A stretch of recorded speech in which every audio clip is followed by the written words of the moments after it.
हड्डियों के बारे में वो खानसर का वीडियो देखने के बाद ये देखना, बोन टू बोन लिगामेंट संयोजी ऊतक है, यानी कि हड्डियाँ संयोजी ऊतक हैं। सबसे बड़ी हड्डी फीमर, यानी कि सबसे बड़ी हड्डी कौन सी है? फीमर, जो कि थाई है। ये सबसे छोटी हड्डी स्टेपिस, जो कि कान में है, यानी कि स्टेपिस सबसे छोटी हड्डी और फीमर सबसे बड़ी हड्डी है। सबसे पतली हड्डी फिबुला है। सबसे पतली हड्डी कौन सी है? तो फिबुला है। मूवेबल बोन कौन सी है? तो मैंडिबल और पटेला। मैंडिबल और पटेला दोनों हड्डियां मूवेबल है, यानी कि घूम सकती हैं, मैंडिबल और पटेला। सबसे ज़्यादा फ्लेक्सिबल कौन सी है? तो लंबर, LUMBAR, लंबर सबसे ज़्यादा फ्लेक्सिबल हड्डी है। सबसे मजबूत हड्डी कौन सी है? तो जबड़े की हड्डी सबसे मजबूत हड्डी होती है।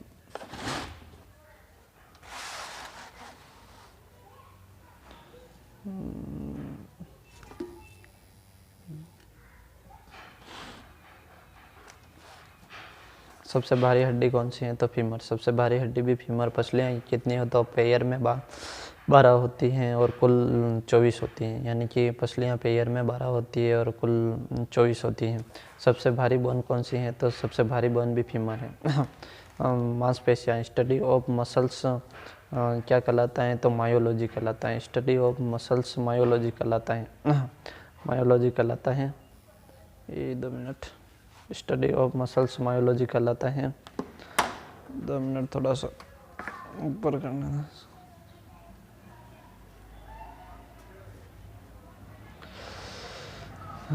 मायोलॉजी कहलाता है। मायोलॉजी से सूक्ष्म जीवों का अध्ययन। मायोलॉजी क्या है? तो सूक्ष्म जीवों का अध्ययन। मांसपेशी ऊतक और सबसे कमज़ोर ऊतक है, यानी कि मांसपेशी ऊतक हैं और सबसे कमज़ोर ऊतक मांसपेशी हैं। अपने शरीर का 50% वजन मांसपेशियों के कारण होता है। 50% वजन। मांसपेशियां कलर मायोग्लोबिन वर्णन के कारण रेड, लाल होती हैं, यानी कि मांसपेशियों का कलर मायोग्लोबिन वर्णन के कारण लाल होता है। मांसपेशियां निर्माण में सहायक खनिज कौन सा है? तो मैग्नीशियम मांसपेशियों के निर्माण में सबसे सहायक खनिज होता है। मांसपेशी में हलचल के लिए उत्तरदायी खनिज सल्फर एंड फास्फोरस है। सल्फर एंड फास्फोरस खनिज उत्तरदायी हैं, यानी कि हलचल के लिए मांसपेशियों में। मांसपेशी में प्रोटीन, एक्टिन और मायोपिन पाया जाता है, यानी कि मांसपेशियों में कौन सा प्रोटीन पाया जाता है? तो मांसपेशियों में एक्टिन व मायोपिन पाया जाता है। मांसपेशियों के कार्य क्या हैं? तो शारीरिक हलचल कराता है। मांसपेशियाँ बोन, जॉइंट्स और ऑर्गेनेस को सुरक्षा देता है, यानी कि इनको सुरक्षा देता है और शारीरिक हलचल कराता है और खनिज तत्वों को एकत्रित करता है, यानी कि मांसपेशियाँ खनिज तत्व को एकत्रित करती हैं और संकुचन व शिथिलन कराती हैं, यानी कि मांसपेशियाँ संकुचन व शिथिलन कराती हैं और खनिज तत्वों को एकत्रित करती हैं और बोन, जॉइंट्स और ऑर्गेनाइज इनको सुरक्षा देती हैं और शारीरिक हलचल कराती हैं मांसपेशियाँ। मांसपेशियों के प्रकार।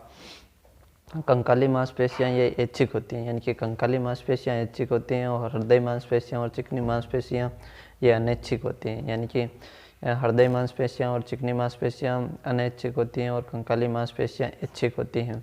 मांसपेशियाँ जब हड्डी से जुड़ती हैं तो उसे टंडन कंडरा कहते हैं, यानी कि मांसपेशियाँ हड्डी से जुड़ती हैं तो उसे क्या कहते हैं? तो टंडन या कंडरा कहते हैं। एग्जाम्पल गर्दन या बाइसेप्ट, यानी कि गर्दन या बाइसेप्ट, टंडन या कटरा मांसपेशियां जब हड्डियों से जुड़ती हैं। हृदय मांसपेशियां अनैच्छिक मांसपेशियां होती हैं या कार्डियक मांसपेशियां होती हैं, यानी ये कार्डियक मांसपेशियां कौन सी होती हैं? तो कार्डियक मांसपेशियां, हृदय वाली मांसपेशियां कार्डियक मांसपेशियां होती हैं। चिकनी मांसपेशियां पेट की सारी व आँख व अनैच्छिक होती हैं। इन चिकनी मांसपेशियाँ। मानव शरीर में मांसपेशियाँ युग्म वाली मांसपेशियाँ तो 320 हैं और टोटल पहुँचले युग्म वाली तो 340 हो जाएगी, यानी कि 2 से गुणा हो जाएगी। और अयुग्म वाली 16 है। अयुग्म वाली 16 हैं और छोटी मांसपेशियाँ 44 है, यानी कि सब मिला के 700 हो रही हैं। कुल मांसपेशियाँ पहुँच ले तो 700 होगी और युग्म में पहुँच ले तो 320 होगी और कुल युग्म में पहुँच ले तो 340 होगी और अयुग्म में पहुँच ले तो 16 होगी और छोटी मांसपेशियाँ पहुँच ले तो 44 होगी और कुल पहुँच ले तो 700 होगी।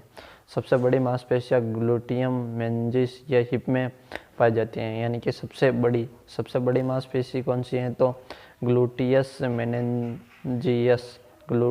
मेनेंजियस होती हैं, जो कि हिप में पाई जाती है, हिप यानी कुल्ले में पाई जाती है। ग्लूटियस मेनेंजियस सबसे बड़ी मांसपेशी और सबसे मजबूत मांसपेशी सारटोरिक मांसपेशी जांघ में पाई जाती है। यानी कि सबसे मजबूत मांसपेशी कौन सी है, तो सारटोरिक मांसपेशी सबसे मजबूत होती है, जो कि जांघ में पाई जाती है। कहाँ पर पाई जाती है, सारटोरियस मांसपेशी तो जांघ में पाई जाती है। और सबसे मजबूत मांसपेशी कौन सी होती है, तो सारटोरिक मांसपेशी सबसे मजबूत मांसपेशी होती है।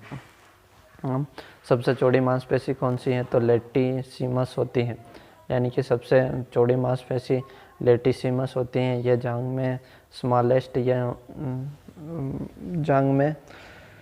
और स्मॉलेस्ट मांसपेशी कौन सी है, तो स्टेपिडियम या कान में होती है। यानी कि सबसे छोटी मांसपेशी कौन सी है, तो स्टेपिडियम जो कि कान में होती है। स्टेपिडियम जो कि कान में होती हैं सबसे छोटी मांसपेशी। और सबसे चौड़ी मांसपेशी लेटिसिमस जो कि जांघ में होती है। और सबसे मजबूत मांसपेशी सारटोरिक जो कि जांघ में होती है। और सबसे बड़ी मांसपेशी ग्लूटियस मेनेंजिस जो कि हिप में होती है। संधि पढ़ते हैं तो संधि स्टडी ऑफ जॉइंट्स ऑर्थोलॉजी कहलाता है। यानी कि संधि का अध्ययन क्या कहलाता है, तो ऑर्थोलॉजी कहलाता है। संधि का अध्ययन ऑर्थोलॉजी कहलाता है। कार्य हड्डियों को मूवेबल कराता है। यानी कि संधि का कार्य हड्डियों को मूवेबल कराता है। जॉइंट्स बोन टू बोन और बोन टू कैटेगरीलॉजी हड्डी से उपास्थि में अब देखते हैं जॉइंट्स के प्रकार देखते हैं। फाइबर संधि, उपास्थि संधि और साइबोयन संधि। यानी कि जॉइंट्स के प्रकार हैं। फाइबर संधि तंतु या अचल संधि कहते हैं। फाइबर संधि को अचल संधि कहते हैं। उपास्थि को आंशिक चल या अपूर्ण संधि कहते हैं। और साइबोयन संधि को पूर्ण संधि कहते हैं। यानी कि साइबोयन संधि को पूर्ण संधि कहते हैं और उपास्थि को आंशिक चल संधि कहते हैं और फाइबर संधि को अचल संधि कहते हैं। सबसे स्ट्रॉन्ग व अधिक घनत्व वाली ये अचल संधि या फाइबर संधि होती हैं। और रीढ़ की हड्डी व श्रेणी मेखला फिबर ये उपास्थि होती हैं। यानी कि रीढ़ की हड्डी व श्रेणी मेखला और फिबर उपास्थि में आती हैं, यानी कि आंशिक चल संधि में आती हैं। और ब्रेन में और कपाल की हड्डी फाइबर संधि में आती हैं, यानी कि अचल संधि में आती हैं। और साइबोयन संधि या पूर्ण संधि में क्या आता है, तो ये आती हैं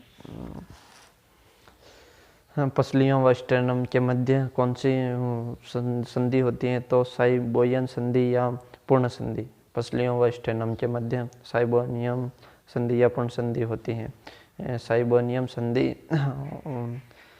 कंतुखलिका संधि है, जो कि कंधे में व हिप जॉइंट्स में होती हैं। कंधे व हिप्स जॉइंट्स में होती हैं। कब्जा संधि या कोहनी संधि ये घुटने वाले संधि व उंगलियों व अंगूठे में कब्जा संधि होती है। गुंटी संधि ये चारों तरफ हलचल गर्दन में होती है। और विसर्पी संधि कलाई की हड्डी में विसर्प संधि कलाई की हड्डी में। और सैडल संधि कार्पल एवं मेटाकार्पल के मध्य। सैंडल संधि कहाँ पर पाई जाती हैं, तो कार्पल व मेटाकार्पल के मध्य सैंडल संधि पाई जाती हैं। और मेटाकार्पल व फेलेंजिस के बीच में कौन सी संधि पाई जाती है, तो एलिपसोइड संधि पाई जाती है। यानी कि मेटाकार्पल व फ्लेंजिस के मध्य तो एलिपसोइड संधि पाई जाती हैं। और कार्पल व मेटाकार्पल के मध्य सैंडल संधि पाई जाती है। यानी कि सैंडल संधि पहले और एलिपसोइड संधि बाद में। ओके।